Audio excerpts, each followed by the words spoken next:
Salam alaikum wa rahmatullahi wa barakatuh, ma chère sœur, j'espère que tu vas bien. Bienvenue à toi dans Organise ta Dunya, le podcast qui t'aide à remettre de l'ordre, de la baraka et de la paix dans ton quotidien en suivant les enseignements de notre belle religion qui est l'islam. Alhamdulillah. Nous sommes actuellement en mai 2026. Je débute le podcast, Inch'Allah, le podcast Organise ta Dunya. Pour celles qui ne me connaissent pas encore, je suis Maïsa. J'ai 33 ans. J'ai 5 enfants dans Mabarak qui ont actuellement 12, 10, 8, 7 et 3 ans. Je suis également coach et formatrice en organisation et gestion du temps pour les femmes musulmanes et cela depuis 2022, alhamdulillah. À travers ce podcast, j'ai envie de t'accompagner dans un voyage interne et externe, un chemin vers une vie plus équilibrée, plus apaisée et surtout plus tournée vers Allah subhanahu wa ta'ala, vers notre but principal finalement qui est l'adoration d'Allah subhanahu wa ta'ala. Parce qu'au fond, soyons sincères, pourquoi cherchons-nous à mieux nous organiser? Pourquoi voulons-nous avoir une maison plus apaisée, des journées plus fluides, moins de stress, moins de retard, moins de chaos intérieur? Ce n'est pas simplement, en tout cas en tant que musulmane, ce n'est pas simplement pour être productive. Ce n'est pas non plus pour cocher des cases ou bien ressembler à ces vies entre guillemets parfaites que l'on voit un peu partout. Le véritable objectif en tant que musulmane, ça serait de vivre une vie plus sereine, afin justement de libérer notre cœur, notre esprit pour ce qui compte réellement. Et qu'est-ce qui compte réellement pour la femme musulmane? C'est vraiment notre relation à Allah subhanahu wa ta'ala. Le but, c'est vraiment de diriger ce cœur, de le tourner, de le centrer, de le guider vers ce pourquoi il a été créé, c'est-à-dire l'adoration d'Allah subhanahu wa ta'ala. Une femme épuisée mentalement, débordée constamment, noyée dans la procrastination et la culpabilité, finit souvent par perdre son énergie. Perdre son énergie, mais pas que. Elle finit par perdre sa concentration et sa paix intérieure. Et parfois, elle va même perdre sa motivation dans quoi? Dans l'adoration d'Allah subhanahu wa ta'ala. Et c'est ça qu'on ne veut pas, c'est ça qu'on veut éviter. Et c'est justement pour cela que Organise ta Dunya a vu le jour. C'est vraiment pour éveiller les consciences, c'est pour recentrer la femme musulmane vers ce pourquoi elle a été créée, c'est-à-dire adorer Allah subhanahu wa ta'ala et organiser justement ses journées par rapport à cela. À travers ces épisodes, on va essayer ensemble de réveiller certaines consciences. Nous allons parler de procrastination, d'organisation, de fatigue mentale, d'émotion, de discipline, de charge mentale, de routine, mais avec une approche plus profonde, pas ce qu'on a l'habitude de voir. Vraiment une approche qui va être tirée de nos enseignements, des enseignements qu'on a dans le Coran et la Sunna, bien évidemment avec la compréhension des pieux prédécesseurs, parce qu'en réalité, on est souvent focalisé sur, voilà, je suis quelqu'un qui procrastine, je suis quelqu'un de paresseux, je suis comme ci, c'est comme ça, etc. Alors qu'en réalité, la procrastination, c'est problématique, mais ce n'est qu'un symptôme de quelque chose qui ne va pas à l'intérieur. Ce n'est qu'un symptôme d'un virus, d'une problématique plus profonde. On va parler de maladies intérieures, qu'il va falloir justement venir identifier afin de trouver le bon remède. Et parfois, derrière notre incapacité à avancer, on va trouver des blessures, de l'épuisement. Parfois, certaines personnes qui sont touchées par le perfectionnisme, par un manque de sens. C'est-à-dire que notre cœur s'est éparpillé et manque de sens. Il va falloir le recentrer. Ou bien, parfois, on est surchargé mentalement. D'accord? Donc le cœur se fatigue, le cœur tombe malade, le cœur ne va pas bien. Et subhanallah, c'est de là que tout part. Parce qu'un cœur épuisé, un cœur fatigué, bah, ça finira par se ressentir dans les membres. Parce que le prophète alayhi salatu wassalam a dit, en vérité, il y a dans le corps humain un morceau de chair qui, en bon état, permet au corps tout entier de prospérer. Et qui, en mauvais état, le corrompt en entier, c'est le cœur. Subhanallah. Ça veut dire que tout part du cœur. C'est là qu'il va falloir purifier, c'est là qu'il va falloir nettoyer, c'est là qu'il va falloir soigner. Une fois qu'on aura soigné ce côté-là, et ben subhanallah, là on va pouvoir mettre en place une organisation, s'organiser, avancer, éviter la procrastination, etc. Et tant que, en fait, nous ce qu'on fait, c'est que on va soigner le symptôme, c'est-à-dire que je procrastine, et ben je vais essayer de mettre en place une organisation pour sortir de la procrastination. Sauf que c'est pas l'organisation, c'est pas les planeurs, c'est pas les to-do list qui vont te sortir de ça, pas du tout. Au contraire, tout ça, ce ne sont que des outils qui vont venir t'aider dans ton organisation déjà mise en place. Mais c'est pas ça qui va te sortir de ce problème-là. Et tant qu'on soigne uniquement que les symptômes, qu'on essaye de soigner les symptômes sans comprendre la racine, on retombe encore et encore dans le même cycle. C'est-à-dire qu'on commence, voilà, je suis motivée, je commence à m'organiser, et qu'est-ce qui se passe? Et ben j'abandonne. Je commence à planifier, je finis par procrastiner. Je veux changer, je finis par me décourager. Et justement, ensemble, on va essayer de comprendre d'où vient réellement le problème afin de pouvoir prendre le chemin de la guérison, et tout ça, bien évidemment, avec l'aide d'Allah subhanahu wa ta'ala, parce qu'il n'y a rien qui ne peut se passer sans son accord, sans qu'il nous aide dans cela. Parce que nous ne sommes que des êtres faibles. Et sans l'aide d'Allah subhanahu wa ta'ala, je ne vois pas comment est-ce qu'on pourrait sortir de nos maux, MAUX. Et aussi, ce qu'il faut savoir, ma chère sœur, c'est que cette guérison prendra peut-être du temps. D'accord? Il ne faut pas se précipiter dans ce chemin-là. Ça prendra peut-être du temps. Le chemin sera différent pour chacune d'entre nous. D'accord? Parce qu'on n'est pas tous et toutes touchés par les mêmes maladies. Donc forcément, le chemin sera différent. Mais l'essentiel, c'est d'avancer. Certains avanceront rapidement, d'autres plus lentement. Mais en réalité, peu importe le temps que cela prendra, l'essentiel, c'est vraiment d'avancer, de progresser. Parce que si tu progresses, c'est bon signe, c'est que tu avances, c'est que ton chemin commence à se tracer vers quelque chose de meilleur, et c'est ça qu'on veut. D'accord? C'est pas d'atteindre un objectif du jour au lendemain, c'est pas de se précipiter dans l'atteinte de ses objectifs, pas du tout, non. C'est vraiment de se recentrer déjà, dans un premier temps. Une fois que je suis recentrée, j'avance petit à petit. Et si tu ne progresses pas, d'accord, si tu n'es pas dans ce chemin-là de la progression, tu es forcément dans la régression. Parce que soit on progresse, soit on régresse. Il n'y a pas de « je suis en train de stagner ». Ma situation est stable, et stagne plutôt. Non. Si tu n'es pas en train de progresser, même à petits pas, tu es forcément en train de régresser. Et ça, c'est ce qu'on veut éviter. D'accord? Identifier la problématique, identifier le virus, identifier la maladie, c'est déjà un immense pas vers un mieux-être. Comprendre ce qui nous bloque va nous permettre forcément de nous recentrer, de sortir de la culpabilité inutile et surtout de nous focaliser enfin sur le bon remède. Ok? Quand on va chez le médecin, qu'on est malade, qu'on a attrapé un virus, la première chose, c'est d'identifier ce qui ne va pas. Qu'est-ce que j'ai? De quoi je souffre? Une fois que j'ai identifié de quoi je souffre, là on va pouvoir m'apporter un remède. Et là, bien évidemment, il va falloir prendre le remède. Il va falloir faire des efforts pour prendre ce remède 1 fois, 2 fois, peut-être 3 fois par jour. Et c'est la même chose pour le cœur. Donc moi, mon intention à travers ce podcast, ou plutôt mon idée à travers ce podcast, c'est pas de vous donner une organisation parfaite, parce que ça, vous allez le voir, il n'y a pas d'organisation parfaite. Il y a une organisation qui est propre à chacune, en fonction de nos difficultés, en fonction de nos facilités, en fonction de nos responsabilités. D'accord? Mais il n'y a pas... Le but, c'est vraiment de trouver l'organisation qui nous convient à chacune. Voyez? Inch'Allah, l'idée, c'est aussi de vous aider à construire une vie plus douce, plus alignée, plus saine. Une vie qui nous rapproche d'Allah subhanahu wa ta'ala.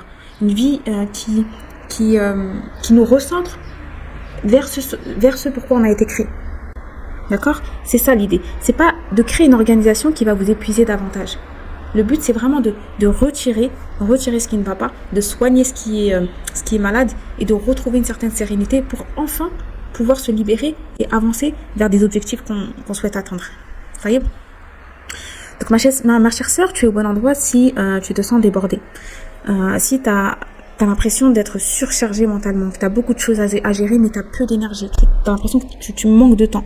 Tu es au bon endroit également si tu manques de structure. Tu ne sais pas par où commencer pour mieux t'organiser. Tu ne sais pas... vraiment, c'est le flou total. Et tu as l'impression que tu n'arriveras jamais en fait à surmonter tout cela. Vous voyez? Si tu es une sœur aussi qui culpabilise beaucoup, d'accord, tu culpabilises beaucoup par rapport à tes manquements, que ce soit au niveau religieux, que ce soit au niveau familial, que ce soit tes manquements envers toi-même, tu es au bon endroit, bifadlillah.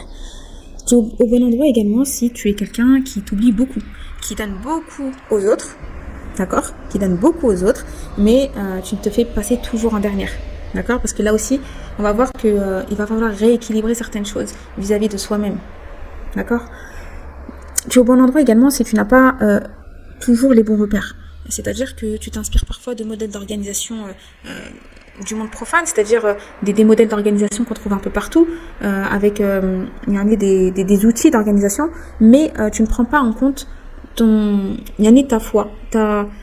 Tu ne prends pas en compte le fait que subhanallah, Allah subhanahu wa ta'ala, il nous a envoyé une science qui est immense, subhanallah, et si seulement on accordait du temps à cela, vraiment vous allez voir le changement dans vos vies, et il faut commencer par cela, subhanallah. On a tout dans notre dîn, on a tout, comment s'organiser, comment se libérer de certains mots, comment guérir, on a absolument tout. Et nous on se tourne vers quoi? Vers des sciences qui sont tirées de personnes qui ne sont pas forcément musulmanes et qui ne prennent pas leur science là où elle est la plus riche, c'est-à-dire dans notre dîn. Ok? Et vraiment, c'est justement le but d'Organista Dunya. Pourquoi j'ai appelé justement ce podcast Organista Dunya? Parce que le but, c'est pas d'organiser sa vie un peu comme on le souhaite, sans être aligné justement avec le fait que on est des servantes d'Allah subhanahu wa ta'ala et on doit des choses à Allah subhanahu wa ta'ala. On a été créé dans un seul but qui est d'adorer Allah subhanahu wa ta'ala. Et cette dunya, il faut la prendre comme une dunya. Il faut pas, on n'est que de passage. Il faut organiser sa vie, organiser sa dunya en prenant compte que ce n'est que la dunya. On est là que pour un laps de temps. Il faut se recentrer vers l'essentiel. Il n'y a pas de temps à perdre. Il n'y a pas de temps à perdre, subhanallah. Et vraiment donner à cette dunya sa réelle valeur. Remettre les choses en place. Et le but de Organista Dunya, c'est de t'aider à purifier justement ce cœur, à purifier ton quotidien, à organiser ta vie autour de tes priorités. Et qui dit priorité, notre priorité à toutes, c'est d'adorer Allah subhanahu wa ta'ala comme il se doit. Et ça, c'est genre the priorité. Il n'y a pas d'autre chose en fait qui passe avant cela. Le but d'Organista Dunya, c'est de retrouver aussi de la sérénité à travers une gestion consciente de ton temps. Parce qu'en réalité, l'organisation, ce n'est pas juste faire des to-do list ou ranger sa maison ou avoir des placards hyper bien carrés. C'est pas juste ça. C'est un acte d'adoration. Organiser son temps. Organiser organiser ce temps qu'Allah a créé pour nous comme il se doit, c'est un acte d'adoration. C'est apprendre à gérer les bienfaits qu'Allah nous a confiés. Notre temps, notre santé, notre énergie, notre foyer, tout ça, ce sont des bienfaits qu'Allah subhanahu wa ta'ala nous a confiés. On ne peut pas en faire ce qu'on a envie. On ne fait pas comme on veut. Non, on est dans la demeure de Rabbul Alamin, du Seigneur de l'univers. On a des comptes à rendre. On ne peut pas faire ce qu'on veut, quand on veut. Non, Allah subhanahu wa ta'ala nous a créé et nous a donné un guide. C'est ce guide-là qu'on doit suivre. C'est sur cela qu'on doit avancer. C'est vers cela qu'on doit tendre. Voyez ? Et tout ça, pour en faire un moyen, donc tous ces bienfaits qu'Allah nous a confiés, l'idée c'est vraiment de les gérer, de les prendre, d'en tirer un bénéfice, c'est-à-dire d'en faire un moyen d'atteindre le succès, fait dunya wal akhirah. D'atteindre le succès dans cette vie et dans l'au-delà. C'est ça le but. Voyez ? Donc mon approche, elle est profondément ancrée dans le spirituel. D'accord ? Parce que je crois que pour bien gérer son temps, il faut commencer déjà par purifier son cœur, par clarifier son intention, par alléger son âme de ce qui l'encombre. C'est comme ça qu'on va s'élever. D'accord ? Et ça passe par le fait de prendre soin de soi, d'accorder du temps à sa personne. Parce qu'on devra rendre des comptes là, à ce niveau aussi. Je peux pas faire de ma personne ce que j'ai envie. Je peux pas me délaisser comme j'ai envie. Ou me délaisser pour faire passer autrui au-dessus, pensant que c'est comme ça qu'on doit faire. C'est-à-dire que si les autres sont satisfaits, c'est bon. Moi, c'est bon, je suis satisfaite là. J'ai un Seigneur à satisfaire. C'est mon Seigneur Tabaraka wa Ta'ala que je dois satisfaire. Et quand je sais ça, quand j'en prends conscience, et quand je l'applique, je sais que ma personne, a besoin de soins. J'ai besoin de soigner ce qu'il y a en moi. C'est comme ça qu'on commence. Et bifadlillah, ça va se répercuter sur l'entourage. Ça va avoir un impact autour de moi. D'accord? Et c'est ça que je partage à travers mon travail de coach, de formatrice. C'est vraiment toute cette transformation interne. Et j'apporte également des outils pratiques. Et aujourd'hui, à travers ce podcast, j'ai envie de transmettre ces clés au plus grand nombre de sœurs, bifadlillah, et cela à titre gratuit, bien évidemment. Donc, je vous souhaite une bonne écoute, mes chères sœurs. Et Inch'Allah, à travers chaque épisode, tu vas retrouver des rappels inspirés du Coran et de la Sunna, bien évidemment, toujours à travers la compréhension de nos plus prédécesseurs. J'essaye de faire attention d'où je prends mes sources pour ne pas tomber dans des idées fausses ou des compréhensions qui sont fausses. Tu vas également trouver des conseils concrets d'organisation et de gestion du temps adaptés à ton quotidien de femme musulmane. Et parfois, je vais apporter aussi des témoignages, des partages personnels ou des astuces pratiques pour simplifier ta vie et t'élever spirituellement bifadlillahi ta'ala. Alors, si tu as envie d'apprendre à guérir ce qui est à l'intérieur de toi pour mieux t'organiser, pour que ce qui est à l'intérieur se voit de façon externe, pas pour plaire aux autres, mais bien évidemment pour rechercher la satisfaction d'Allah subhanahu wa ta'ala à travers nos actions, je t'invite à t'abonner au podcast et à me suivre chaque semaine pour un moment de douceur, de rappel et de motivation bifadlillahi ta'ala. Et si tu vas aller plus loin, ma chère sœur, tu pourras toujours retrouver ma formation Organista Dunya et les accompagnements que je propose. Je t'en parlerai, Inch'Allah, dans les épisodes prochains. J'implore Allah subhanahu wa ta'ala pour qu'il mette la baraka dans ton temps, dans ta vie, et qu'il t'aide à avancer avec sérénité sur ton chemin vers lui. J'implore également Allah subhanahu wa ta'ala pour qu'il nous facilite ce qu'on a à transmettre. J'implore Allah subhanahu wa ta'ala pour qu'il nous guide et nous éloigne de quelconque déviation. Je te souhaite, ma chère sœur, plein de baraka dans ton temps, dans ta vie, et je te dis à bientôt dans le prochain épisode. Assalamu alaikum wa rahmatullahi wa barakatuh.